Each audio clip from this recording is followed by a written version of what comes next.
I think we're cool. You keep emphasizing, oh, we have to be cool, and then the cameras are rolling. You're calling me this person. That is absolutely ghetto. He followed me to the bathroom with this. Episode 2 of the reunion. A lot happened on this day 2 of the reunion. Like, guys, this is DEDE versus KOLA. Like, honestly, I for one knew, we all know that KOLA asked for the camera even while in the house. Anytime the camera is on him, he will choose his word, he will act a certain way and all that. He's just so cautious of the camera. Anyway, Ebuka had to ask DEDE and KOLA, what is the problem? That it seems like you guys are not cool because you people cannot even call each other's name. KOLA was referring to DEDE as the other person, this person, as an insignificant somebody or something like that.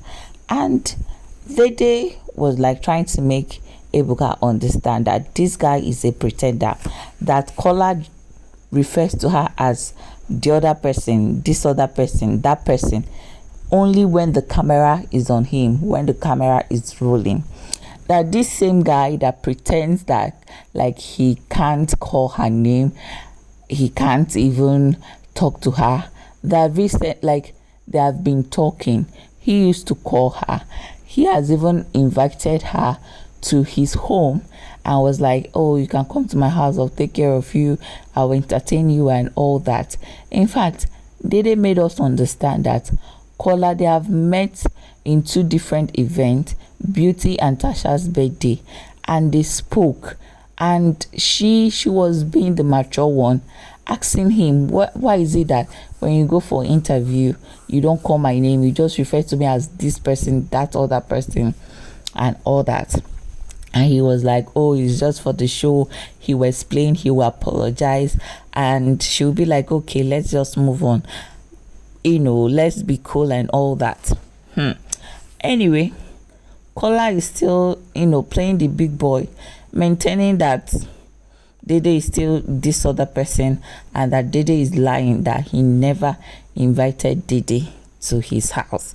In fact, DEDE said that KOLA dragged her, like asked her, let them have a conversation in the toilet. Remember this video where KOLA and DEDE was in one bathroom? I don't know who took that picture, how that picture got to the internet and all that, but I think that was when they had that conversation in the toilet and all.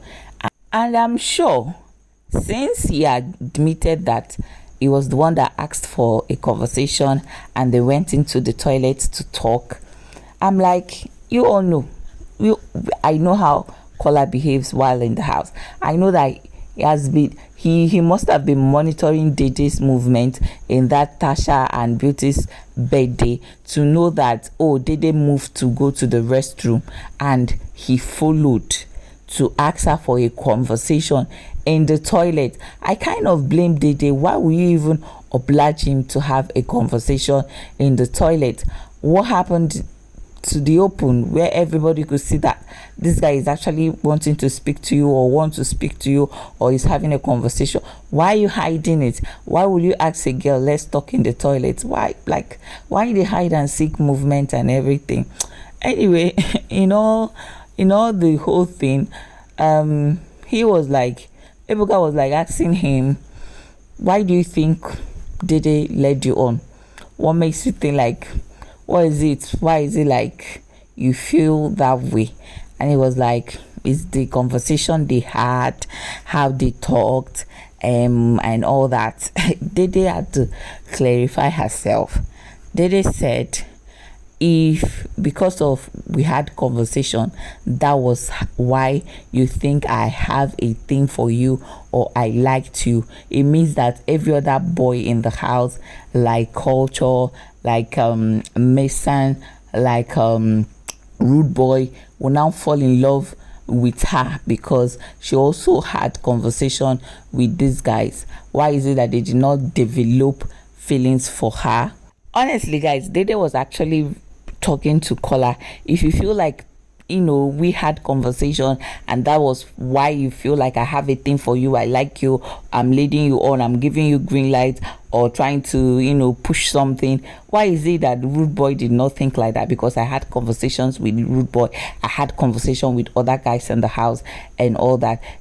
Why? How did, in fact, Dede were at a point asked Ebuka, let him say the kind of way that I spoke to him that gave him that impression that I liked him, that we could pursue something outside the house. And KOLA could not answer. KOLA was like, oh, it's in the past, it happened in the house and we're outside, let bygone be bygone, we move, is in the past. And he said it nonchalantly, like that.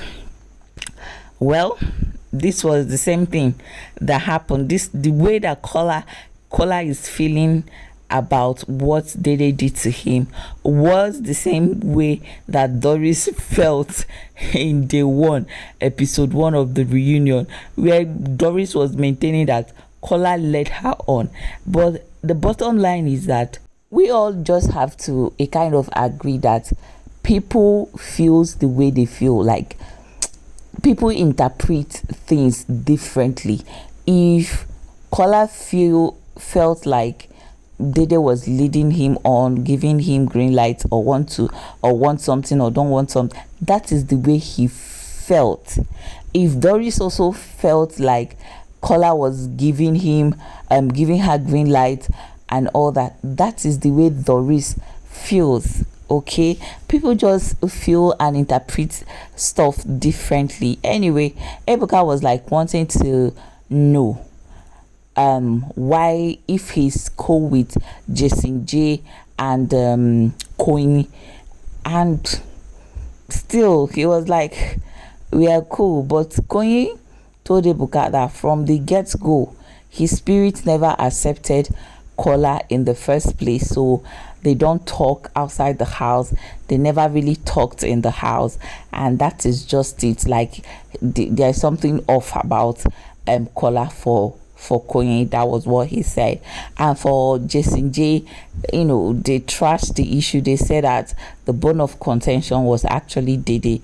Dede was the one standing in the middle, but they had conversations about the whole situationship and the house. They said they kind of got to a resolution about the whole situationship ish and all that.